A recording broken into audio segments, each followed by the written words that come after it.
So hi, Claire and Hadrien. Thanks so much for joining us on the Algarve Addicts video podcast. It's great to have you guys here. Olá, thank you, Nick. Thank you Falas very much, Nick. português? Do you guys speak Portuguese? Oh, yes, eu falo português. Yeah, so Claire, tell us a little bit about your background, because I think you are Portuguese, aren't you? I mean, you're actually sort of half French, half Portuguese. Yeah, that's right. My dad was born and raised in the Algarve, in Istoy, and he immigrated to France during Salazar. So I was born and raised in France, but I do speak Portuguese, and I left. I quit my job in 2021 to build a co-living space in the Algarve, in Istoy, Excellent. in 2021. Yeah. Well, we'll get into that in a minute, but I just think, that whole exodus of people leaving Portugal in the 60s because of Salazar was quite a common thing. I mean, I remember going up to visit my wife's family up in Castelo Branco, and so many French people come back during the summer because, they've left Portugal from the 60s and they all grew up a completely different life in France. So have you seen that a lot in the Algarve as well? Yeah, a lot. There were, it was like Salazar wanted the boys going to do the war in Guinea-Bissau, and a lot of family was afraid about it, and that's one of the main reasons why my dad's family went to immigrate to France to avoid the war. Yeah. Okay, right. And they left everything, houses, families, and they started over. Yes. And sort of over in France. Yeah, and then in 75, my dad finally came back to Portugal because Salazar was over. That's fantastic, yeah. I think a lot of French people still haven't come back. I mean, they come back to see their family, but they're still living and working in France itself, right? Not the same condition, yeah. Maybe. Exactly, cool. Okay, so can you share the story behind POMAR Coliving and what inspired you to establish co-living spaces in the Algarve? Yes, so it started in 2020. We talk about the opportunity to buy a ruin in the Algarve, in my family lands. And I talk with Hadrien, hey, let's buy the ruin, let's renovate it, and let's do something. And Hadrien just told me, Claire, we're not going to move to the Algarve to just build an Airbnb or a boutique hotel. Find something else, and maybe I can consider to move it to Portugal. So why were you so against that, Hadrien? Oh, well, no, the main idea that I wanted a real project and something that was really meaningful. Because Claire was really in love with Portugal. Before knowing Claire, I came to Portugal maybe once to visit Porto, but I really didn't know Portugal. But Claire is in love with Portugal. Like, it's her second home, maybe her first home. And I knew that she wanted to live in Portugal one day. I just wanted to be meaningful because as Claire is attached to Portugal, I'm also attached to France, family, everything that's over there. And so I didn't want just to come to follow her. I wanted to be part of something that we grow together. Mm-hmm. And so then you decided on co-living, which has obviously got so much more meaning than just a normal Airbnb, right? Yes, I did some research. We obviously know about co-working, but not about co-living. And so I did some research where I did a presentation to Hadrien, and he really liked the concept. The fact, like, he's not the same type of tourism that we can, bring in the Algarve. It's remote worker, entrepreneurs, freelancer, creative, and it's not fast tourism also. If they come to co-living, they stay more than 1 month. We can build the business. We can have a real and good impact in the local economy, So I think I like the idea. And, well, that's a great question. So when people come here, because surely they're working remotely, right? They're working for businesses around the world. How do you actually impact the local business or the local economy by having them here? So we have several partnerships. So I work with farmers. So one in Istoy mainly, He is a Brazilian guy. He has his own farm, and my guests every week go there and picks directly the veggies there. Yeah, and they pay him directly, so it's like a meeting. We go there every week. They also go to the gym, to the CrossFit box in Orléans. They pay for the monthly memberships. They go to restaurants. We do beach cleaning. We're gonna have a beach cleanup in the middle of March.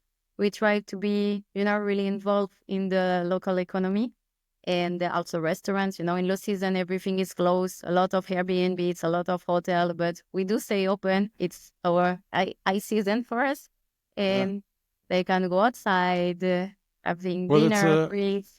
Yeah, I mean, it's a fantastic place to come and work during the European winter, isn't it? I mean, you got everything here. Look, they're still enjoying the swimming pool at POMAR, and we have 20 degrees today, isn't it? Yeah, it's crazy. It's amazing. No, it's wonderful to see how it's wonderful to see how they're integrating, or you help them integrate into the local community and become a part of the local community. But what drew you both to the Algarve in particular, and what made you decide to start POMAR here instead of elsewhere in Portugal or in Europe? First, because of my roots, because my dad is from the Sotavento Algarve, and we do have already some few colivings in the Barlavento, in Sagres, Portimão, Lagos, but in the Sotavento there are no colivings. Why? I thought because it's too wild, because no one knows this area. I say it's perfect for us. So when you say Sotavento, you're obviously referring to the Eastern Algarve, right? Exactly. Yeah, the Sotavento. Yes, the Sotavento. For those who don't know. The part from Faro to the Spanish border. And what's amazing with this part is it's really authentic. You have, I think you can divide the Algarve into three. You have the western part, which is more surf, chill kind of part. You have a more touristic part between Portimão, Lagos, and Faro. And between Faro and the Spanish border, it's really authentic. It kept this kind of authenticity. And that's also what we liked about here, is that everything is linked. We talked about how we can impact the local economy, and that's how we wanted to do it too, is being in an authentic region and being able to bring people, obviously when there is less tourists. So during the low season, that could impact more and drive a bit of economy and then on our level, On our level also, and dynamize also this area. The Algarve is not just for retired people, and it's good. But I don't have nothing against that. But Algarve is more than this, not just for rich people, retired people. It's Absolutely. We wanted to dynamize the area. Yeah. And I think your initiative is probably one of the first in the Eastern Algarve, isn't it? There's not many other co-living, co-working around, huh? We have my friends, Bella Vista Coliving. She opened the Coliving in 2023, but it was like it's an Airbnb plus a Coliving. So she do mix Airbnbs and remote worker. We don't, but we still do something together. We do some workshops, some drinks after work. That's the second in the area, near to Orléans. And after this, we don't have no co-living in Tavira, no co-living in Faro. No, but I see some. Yeah. Anyway, so we'll get to that in a minute. But many people dream of moving to Portugal, but hesitate because of the unknowns. And what were some of the biggest surprises, good or bad, when settling here and starting your business? Biggest surprise? Well, I mean, you cannot challenge the warmth of the people. You cannot challenge the quality of life that we found here. And it's even better than what we thought it would be. The weather, everything is great. But you have challenges. Like the bureaucracy here is the main challenge. We come from the corporate, from corporate jobs in Paris, a really busy city, stressful. And here, maybe the the word that we've heard the most at the beginning is con calm. Con calm. Like, okay, take calm. Take calm. So it's not about rushing. It's really let it flow, and everything will arrive at its own time, I might say. But that's the biggest challenge. But because old habits, they come back. And you can be stressful, but a real Algarvio, will never be stressed. And you That's a wonderful thing to stress him. You cannot stress him. And yes, planning doesn't really exist, so don't expect to have any planning. Yeah, it's good to know this. But I think that's an incredible point, because sort of so many people want to come to Portugal and to the Algarve in particular because it is so slow. But then when they arrive here, they find it so slow, they find it really frustrating and difficult to deal with. So has it really impacted your business and slowed things down a lot? And have you sort of experienced any lack of revenue because of it? Yeah, definitely. Especially since we have been renovating something, so we went into construction, and you have to get a lot of permits. That takes time. You need to get a license after construction. That takes time. And so even if you're planning on opening at a day, you know that there will be delay. And so, yeah, we've lost some revenue at some times. But then when you get a hold of it. Hadrien, you can give the example of the ruin. We bought a ruin 2 years ago. Simple ruin that we want to renovate it and create 2 houses, small houses. We're still waiting the construction permit. It's been 2 years. Okay. So 2 years, yeah. It's another project that we want to create long-term rentals, and we've spotted a ruin. We had the opportunity to buy it, as Claire told you, and it's been a struggle ever since. And with it's simple, everything. It's simple, and it's all project. allowed to be, it's like urban type C or whatever it is. It's exactly. No problem. It's urban. It's next to our home. So it would be really easy for us to just see the construction going, but no. So what's the holdup? Is it just somebody in the Camera who just doesn't want to get around to it? Yes, they did they reviewed the PDM. How do you call it in English? The PDM during the town planning model, I guess. Yeah, during like 9 months. And then we have one project who been refused. So then 1 year. And then like 6 months after, our architect made a mistake. Very basic mistake. And so we have to wait again. Oops. So you fired the architect. Yeah, but that is difficult too, because, and if you're going into construction in Portugal, you need to really have the right people with you, I think. Because if you're a foreigner, especially if you don't speak Portuguese, it can be a nightmare. And I think that you need to find the right people, like lawyer, architect, construction guy.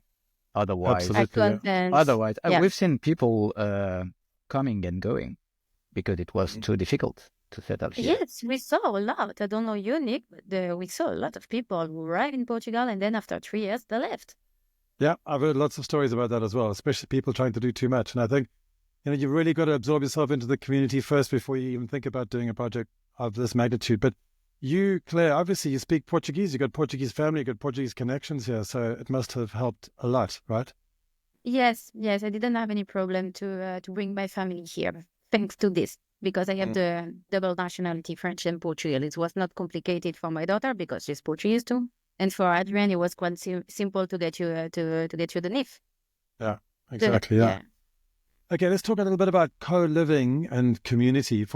So for someone who's never done co-living before, what's the real benefit of staying in a place like POMAR rather than renting a place on your own? Okay, so first to sum up co-living, because not everybody knows about it.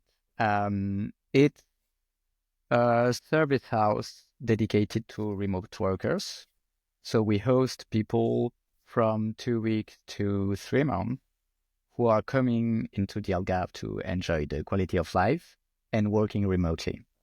So in these houses, you find bedrooms with their own bathrooms, so private spaces, and common spaces that are really dedicated to community living and to working. So in each of our houses, we have a proper co-working so that people can have a really comfortable place to work. So if we want to define what co-living is.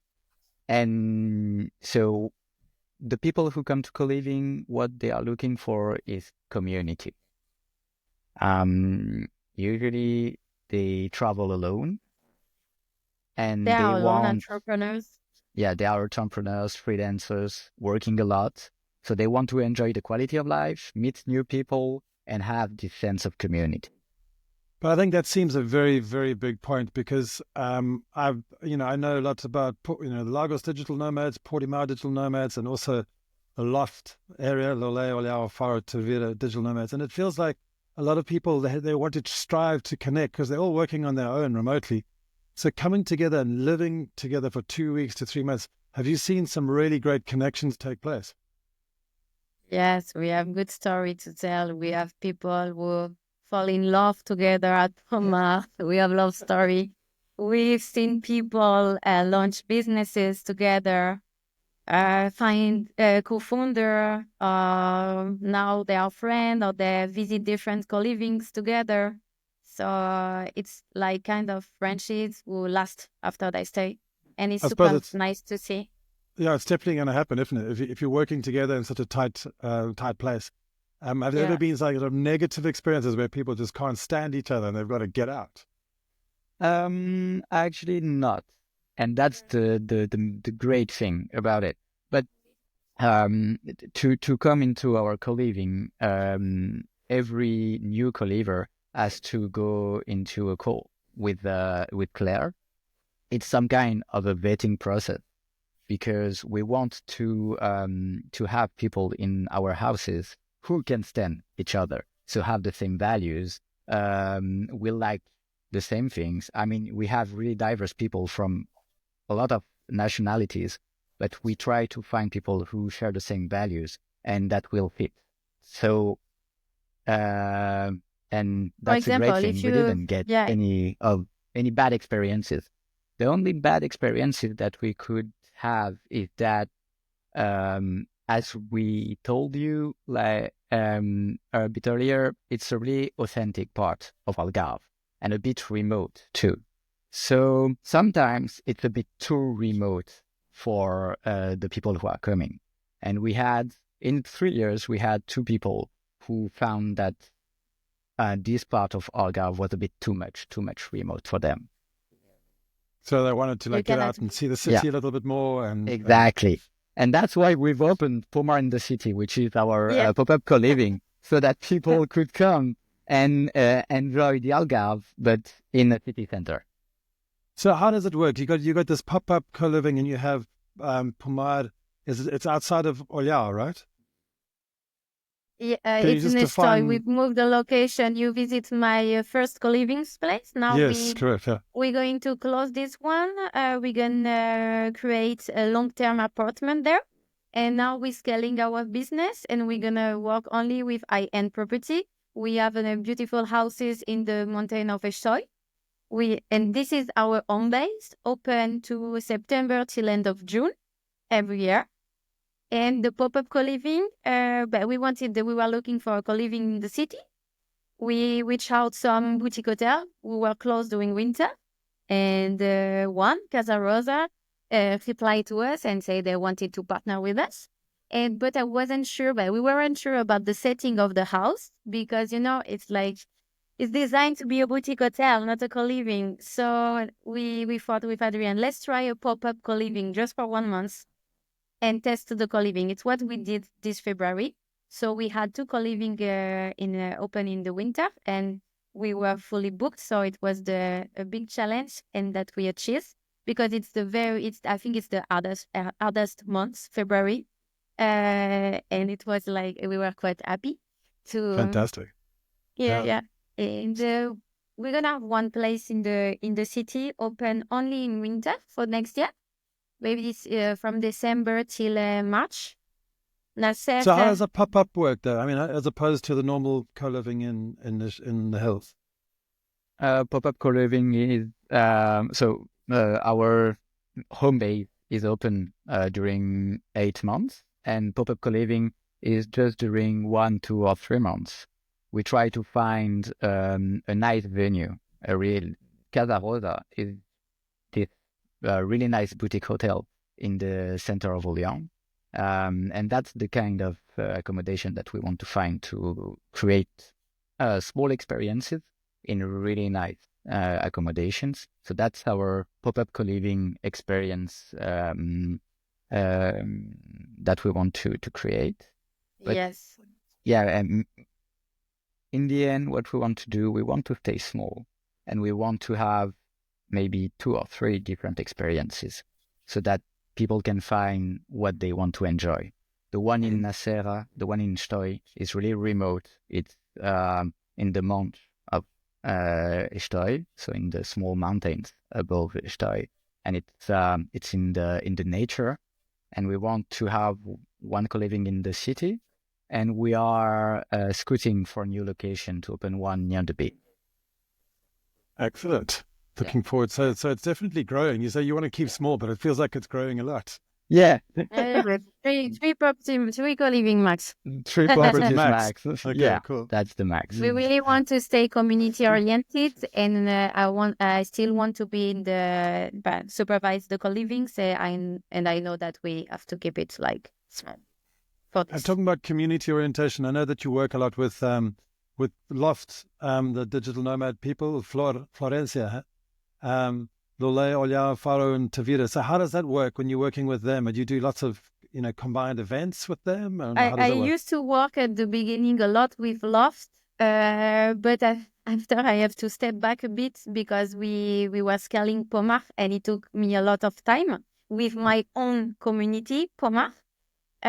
So what I'm doing with the community, so we are on the WhatsApp group. My guests, my co-livers are on the WhatsApp groups, but sometimes they are a bit overwhelmed because it's too many information, too many WhatsApp group, and they are belonging well together. So sometimes they don't feel they need to meet. They want to meet new people. So I just say, hey guys, the community is organizing this workshop this week, this after work. So I always inform them that if they want to connect or meet the local remote community Loft, there is this and this happening. Excellent. There are like 9. We have 9 co-livers all the time. Sometimes they come in my place to not do too many things. Sometimes for them it's too much to meet more people. Sure, because So they at just the want to moment work, right? They need to work. Yeah. Exactly. And So they are good between POMAR. yeah, Where, and the Love community is great. Like they've done so much in the past 2 I'm years. impressed by the It's work. crazy. The work of It's Love. crazy. It grows The only so thing is much. that, as Claire told you, is it's a community that's for people who are living here, and our co-liver are staying here between 2 weeks and 3 months. So it's a bit too fast to get to enter into this community of people who are properly living here. Absolutely. And you're right, there's a lot going on. I think it's amazing what they've done. Like there's just events all the time. So if anybody is living here or whatever wanting to join, then it's a really nice way to meet people and to collaborate They are with very others. kind. Yeah. Fantastic. Yeah. So I mean, do any of your people who come here and stay with you for an extended amount of time end up actually loving Portugal so much that they want to relocate and move here? Yes, we have one or two. Yeah. They're now looking for long-term properties, and also looking for a good lawyer and good accountant for their business. Yeah, I was going to say, is that any advice for people who It's want my to consider advice. move? That's your advice. Get a lawyer. Yeah. Get a good lawyer, get a good accountant. If you want to go into construction, get a good architect. But yeah, people are really in love with the good quality of life here. But since they are business owners and entrepreneurs, it's sometimes quite difficult to move their business here to Portugal. Because of taxes, Exactly, yeah. And I think everybody who's a digital nomad has everything set up a little bit differently, and they've got locations around the world. So some of them might not have to, move here completely. Huh? They could still be sort of remote and just spend a lot of time here. Yeah, do 6 months, 6 months. Yeah. Exactly, yeah. So now I know you're not in Olhão, but you're around Olhão. So have you seen Olhão grow in the last couple of years? I mean, to me, it feels like it's really coming alive recently. It's not the same city anymore. If you look back 6 years ago, it was full of drug dealers and the poor city. And now it's like it's awesome. It's one of the most beautiful village in Portugal, I would say. We have nice restaurants, nice They're investing a lot.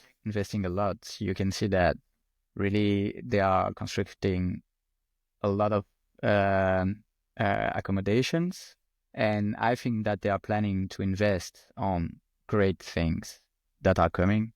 I think there is this digital center that will open with foreign investors. In 4 years. Yeah, in a few years, they will have an international school. Well, there is already one in Olhão, but there will be a new one. So yeah, I think that they do a fantastic job, and it's attracting a lot of people. And it's attracting a lot of people also because it's just at the beginning of this area that's still a bit authentic and that you can find great opportunities. It's been amazing to see the change in Olhão over like I said, in the last 5 to 10 years. It's been a massive shift. So yeah, it's a good spot, good growth point in the Algarve, I think. Yeah, exactly. Excellent. Well, guys, thank you so much. I really appreciate your time and coming along and chatting to us about POMAR. And I really wish you all the best of success. And thank you so much. We'll chat to you soon. It's always nice to speak to you guys. Thank you for inviting us, Nick. Thank you so much. And you're welcome. Thank you very much, Nick. Thanks, Hadrien. Appreciate it. Stay well. Bye-bye.